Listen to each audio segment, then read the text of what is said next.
Hello, everyone. I'm Chester44, and welcome to this Let's Play of Wrath of the Righteous. Last episode, we made our way through a decent portion of Aurilu's lab here. Excuse me. Found these few survivors huddled around an angel who has been trapped in here, and there's some barriers that we can't get through. This seems to be the only way left that we can go, so let's go. The fog enveloping you seems at once as thick as soup, yet almost transparent. Strange silhouettes emerge in the fog. You blink and you see someone standing next to you. Blink again and there's no one there. Voices can be heard in the fog. Young and old, men and women, loud and barely audible. They say disconnected phrases, but not in unison.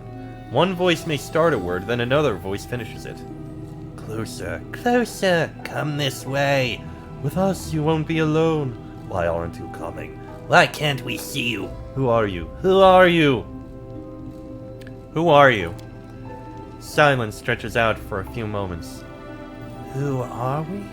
Who am I? I? What are you doing to us? Why won't you open up? Wrong. Be gone, illusion. Power roils within you, bursting free, piercing through the eerie fog and hurtling forward to the source of it, and slams into it. You hear the howl of many voices. Then the fog dissipates and the voices subside. Closer, closer. Amon. Well, at least Ivu's with us.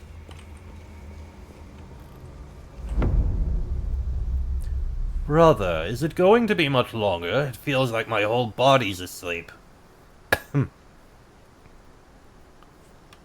One more minute, Trevor, and your torment will be over. How many years have I been asking you to sit for a portrait? 5? 10? The vision dissipates. Social smiles sadly. It was just an illusion, but such a pleasant one. What was that? Some kind of demonic attack. Demons are skilled at prying into our souls, you know. You don't have to look very deeply into mine. I can't help but think of my brother, especially in a terrible place like this. They simply extracted a dream, I suppose. My dearest wish. Ready to move on? Of course. We need to find the others. I don't like encountering illusions in a place like this, and not everyone has the fortitude to view them with clear eyes. Right. Onwards to the next one, then.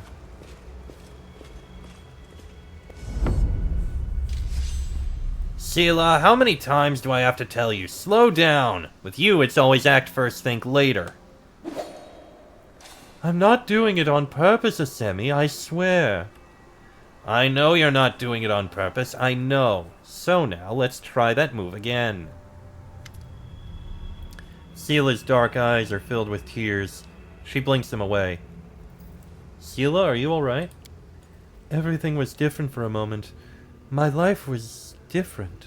As if Asemi, the paladin who died because of me, was still alive. She trained me and we traveled all over, and so much happened. Selah grits her teeth. It was an illusion. Let's just drop it. Don't cry, please, or else you'll make me cry too. Are you ready to keep going? I'm always ready.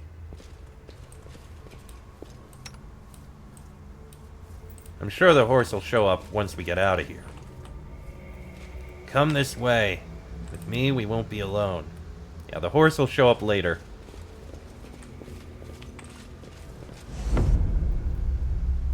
Course set for Pearl Bay. Oh, sorry. Course set for Pearl Bay. Heave anchor. Raise the sails. If you want to eat your dinner under palm trees on solid ground, we better get a move on, lads. Aye, aye, Captain Lan. Arr, Captain Lan. The illusion vanishes. Lan shakes his head in amazement, then, with a mixture of shame and irritation, he bursts out, What the hell was that? Where did it come from? Why? What was that? Lan frowns, then drops his head and mutters, My mom told me all kinds of stories when I was a kid. You know, about pirates and the like. One time, all three of us even played pirates together. Me, my mom, and my dad. I was the captain. Stupid, I know. Truth is, I've never even seen the sea. This place is foul, and the visions in it are foul, too. It's not stupid at all, not even a little. Why don't we play pirates together when we get home? No offense, Ivu, but I'm not in the mood to play. Lan desperately tries to change the topic. But if you behave yourself, and I mean only if you're really good, I'll get you a pirate hat. Are you ready to move on? You bet I am. Onwards and down. So, is Dayron gonna be next, or Nenio? Greatest scientist in all Galarian, your addendum 120 to volume 5 of the encyclopedia has caused a furor across all the scholarly forums of Absalom. I am delighted to observe your scientific work. When can we expect your next publication? Very soon, by the end of the year at the latest. I am making corrections to my 6th and 18th addenda to the 3rd volume of the encyclopedia, and then I plan to rewrite the 1st volume in its entirety. I already have a slew of revisions I wish to make. The vision dissipates.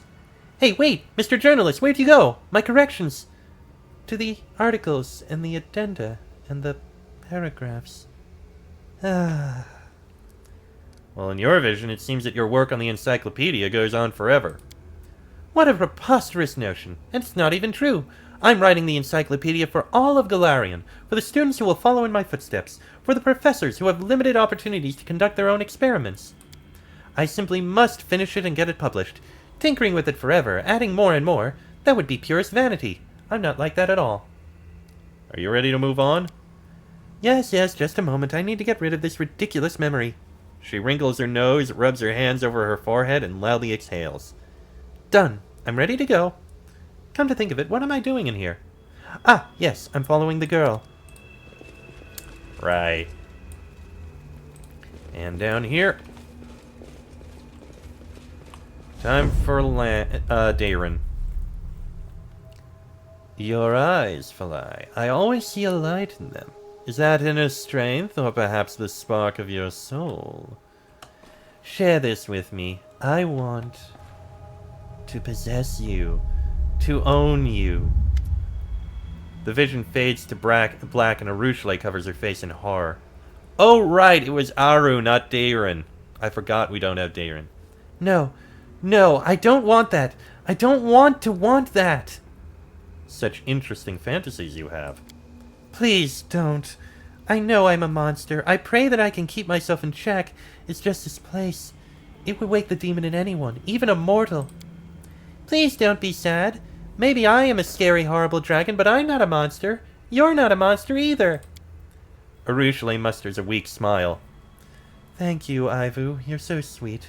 Your presence makes everything a little brighter. Are you ready to move on?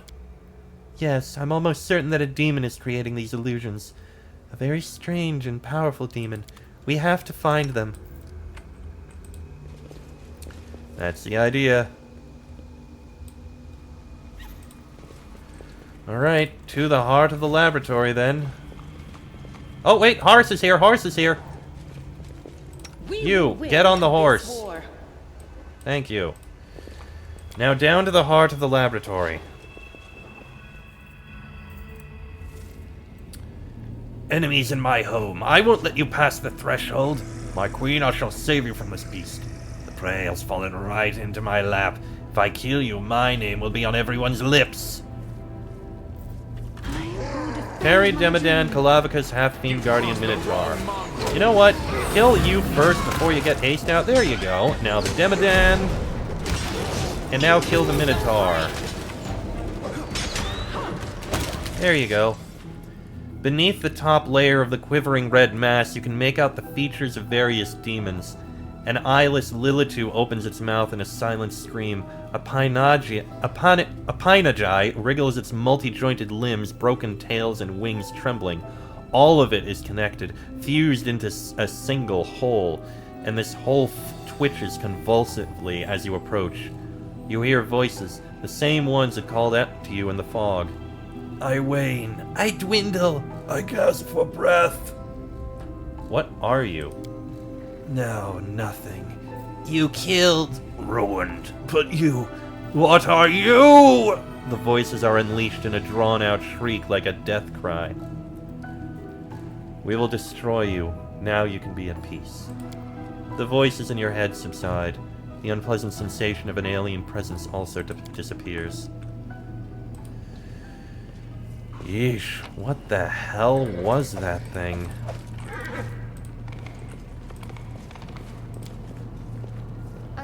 This medley of flesh and limbs of various demons seems like a single organism, the result of some monstrous experiment. Yeah, that is... Yee. Disturbing. Oh, here we've got something. Before you is some kind of magical device. It looks old and broken. A large, oddly shaped crystal is wedged tightly into a slot in the device. Touch the crystal. Day 4. Farost, 4632. Experiment, wounded demons. Subject, a Lilitu and several lesser demons maimed in battle with Crusaders. The fusing of body parts of different life forms has been done many times before, and is of no interest to me. The focus of this experiment is the fusing of souls. Desired result, to preserve the specific abilities of the donor subjects in the final fused entity. The idea is promising, and may influence my other research. That's concerning.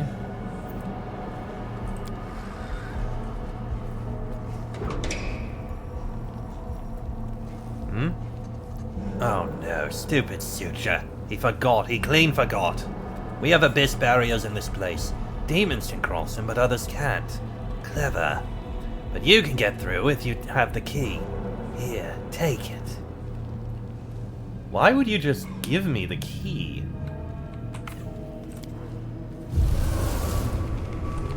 Well, that's open. The lock has been battered by someone's desperate attempts to open it, but the door is sealed shut. We have something here. Falai Galisarn, send me! Nura the historian emerges with an unexpected suggestion from behind the commander's back. This is just the sort of situation where ingenuity and knowledge of the enemy will be more useful than swords and armor. While she speaks, she thinks, I need to prove myself. That's the final room. But we can open up other paths now that we have this key. So let's go do just that. Only makes logical sense. We can also free that angel, now that I think about it.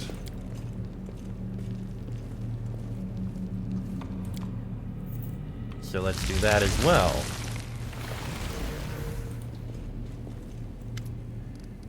Examine the barrier. The barrier appears to have been created from the essence of the abyss and reinforced with spells repelling any living creature not of this dark plane. Destroy the barrier. You see a beautiful silver-haired woman whose face displays unusual heavenly tranquility. Now you can get a good look at her wings. One looks strong and is covered in white feathers, just as you would expect of an angel. But the other wing, it looks like a framework of mismatched bones with a grimy purple substance stretched across instead of webbing, and it is covered in something akin to scabs or strange scales. The angel awakens and unexpectedly inclines her head in greeting. I do not know who you are, stranger, but thank you for freeing me. I am Targona, blade of Iomede's heavenly host.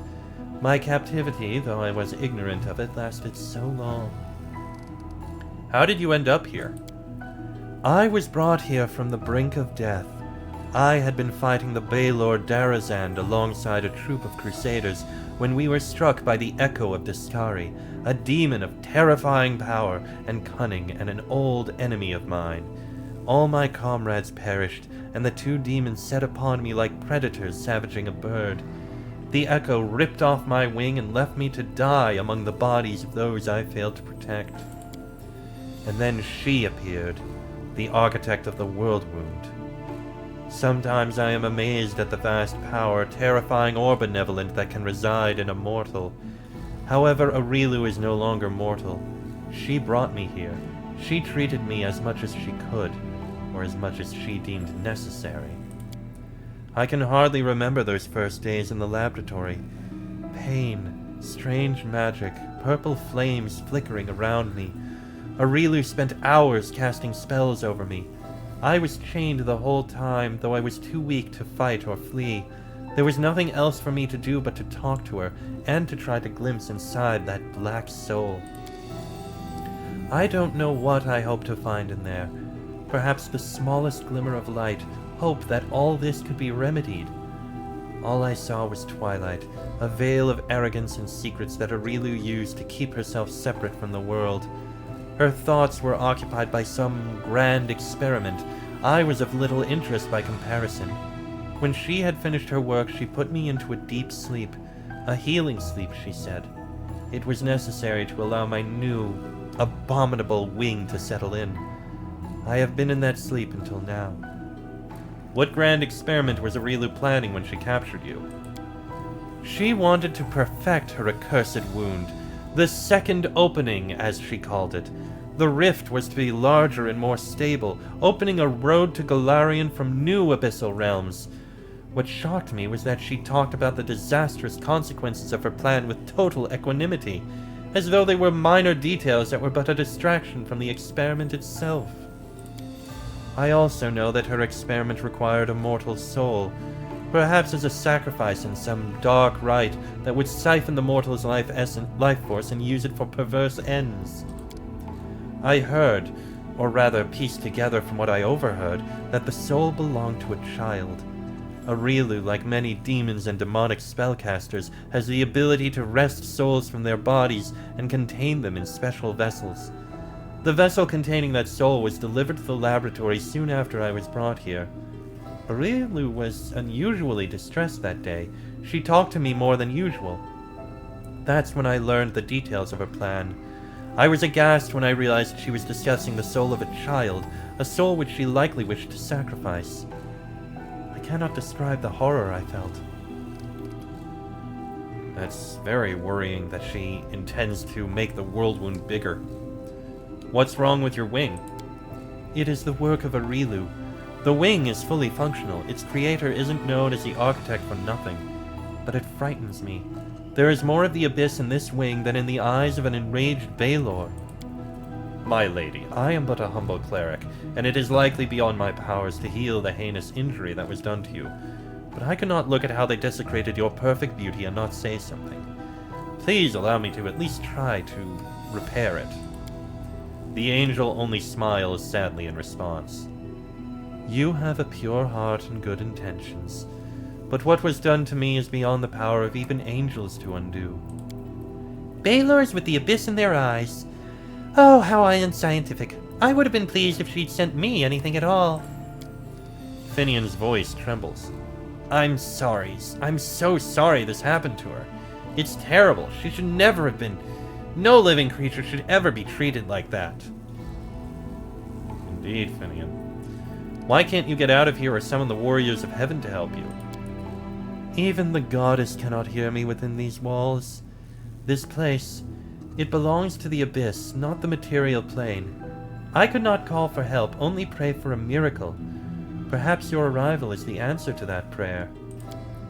I know what it's like, being cut off from everything you know, from everything that makes you who you are. The angel's gaze stops on the succubus and flames blaze up in her eyes. Demon, weren't you one of my captors? The succubus instinctively bares her teeth in response and hisses threateningly. Her claws grow long and suddenly you see the old Arueshalae, the fearsome demon of the abyss. After a momentary standoff and complete silence, the angel suddenly holds her hands up and the wrathful glow in her eyes goes out. I can tell by your eyes that you know who she is and that you do not consider her an enemy. Forgive me. I spent too long slumbering and my self-control is diminished. I should not have been so hasty to deem your companion an enemy. Honestly, it's understandable. I mean, she is a succubus, a demoness, and you've been through a lot. It's understandable that you would snap like that. But at least you were able to hold back. Can you tell me anything about this place? I only know a little. Arilu once let it slip that this refuge is where she wrote the Lexicon of Paradox, the book of dark magic containing the secret to the world wound's creation. That means this place is older than the wound itself. Aurilu must have created it, at least part of it, before her great atrocity. I was astonished at the strange ways she seemed to speak of this laboratory. It was as if she despised this place, yet she tried not to show it. There was a moment when I wondered if this hatred was a sign of her contrition, but I was mistaken. Aurilu Vorlesh is incapable of feeling contrite, even for a heartbeat. She is like a tempest, hurtling forward and sweeping aside everything in its path. I have to go. I need to find a way to get out of here. May the power of heaven go with you. If only I could help, but my strength has been drained. We'll find a way out of here. So, there's 2 more doors that we can take care of the mythic protection over. Not mythic protection, the demonic barrier. The shadow barrier. Whatever you want to call it. 2 doors. Let's go take care of this one over here first. Then we'll head over this way. Because it's possible they both end up meeting up with all that. Just gotta get to the barrier.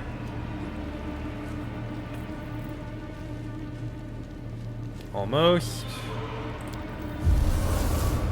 What do we got? Okay. Let me drop a save, because this looks like a dangerous room. Also, before I do that, I just noticed some people are wounded. Particularly Lan. There you go, Lan. Now, dropping a save. Alright, what danger... That is a Dyrachne. And a Marilith. Okay, maybe kill the Marilith first. Okay, Marilith is dead. Now for the Dyrachne. Why is it all purple and covered in crystals? Oh dear. And I'm down too. And it's still getting back up.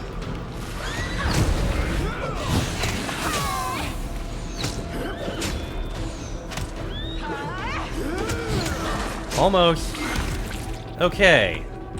So that thing was able to get back up. And we have Dyrachne poison on us. Not good. The world has suffered enough. Especially because you're losing... I gotta reload. Alright, that Dyrachne sending out all that poison. Definitely not good. Kill it fast.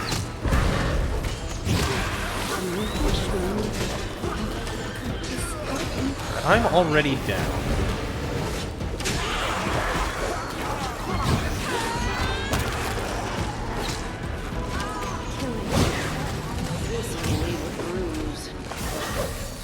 Please kill it.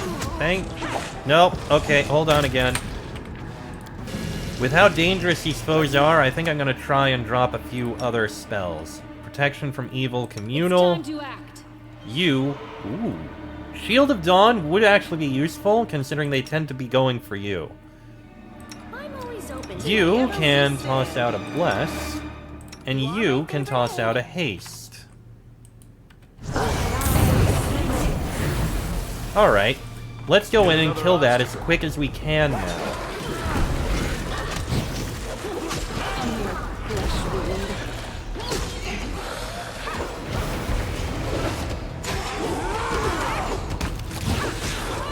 Okay, this is going a lot better. This time, nobody actually died.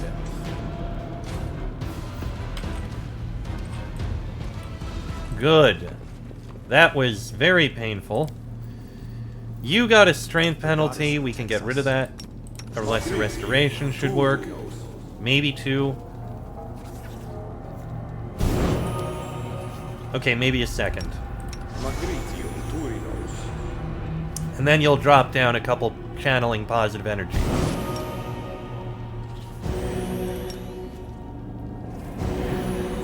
And a bit of that. See, proper preparation really does help out a lot. What do we got over here? White Dragon and a Lockpicker's Kit. Let's see. +2 bonus on all trickery skill checks. That's actually really good. I'll go ahead and give that to you. Well, someone else might use it as well. And White Dragon. Ooh. +4 White Dragonhide Breastplate grants the wearer cold aura and cold resistance 30. All creatures within 5 feet of this creature can take 2d6 points of cold damage at the beginning of its turn. All creatures. Okay. I have Dex 4.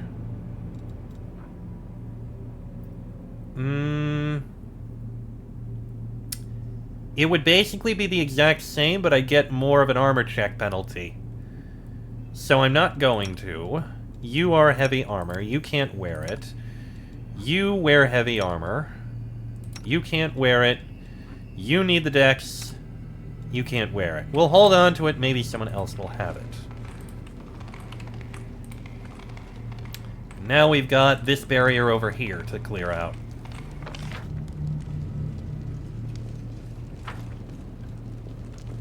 Is there a room over here that I missed? I think there was. I just didn't see it. It must have been hidden behind a perception check. Son of a bitch.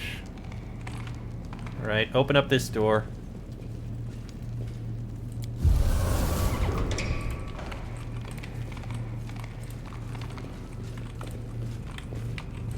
Okay. Some loot there. How close are we to leveling up? Eh, not close enough. Alright. I'm gonna end this episode here, because we're about in the last area, I think. Next episode, we go into what is probably this final room, the heart of the laboratory. Till then, I am Chester44, also known as Falai.